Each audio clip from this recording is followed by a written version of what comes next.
Tarehe 29 Oktoba ni siku ambayo ipo kisheria kwa mujibu wa katiba yetu.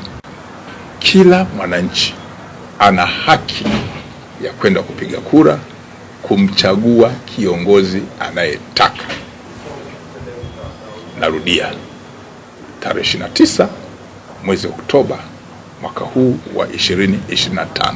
Haikuja yenyewe kwa kutaka. Ipo kisheria, ipo kikatiba, na watu wana haki ya kwenda bila hofu kupiga kura na kuchagua mtu yoyote wanayemtaka. Vitendo vya kutisha watu, vitendo vya kujaribu kutishia watu havikubaliki, kwa sababu shughuli ile ni ya kisheria.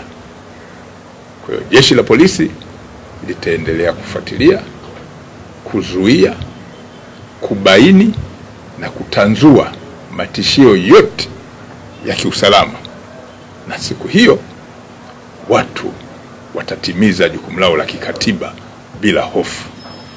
Tunaomba wananchi wema waendelee kutoa taarifa mbalimbali, na jeshi halitatoa siri, ili watu wote ambao wanajihusisha na vitendo vya kihalifu waweze kushughulikiwa kwa mujibu wa sheria, ikiwa ni pamoja na kuwafikishwa kwenye mamlaka zingine za kisheria kama ofisi ya mashtaka pamoja na mahakama za kisheria za Tanzania.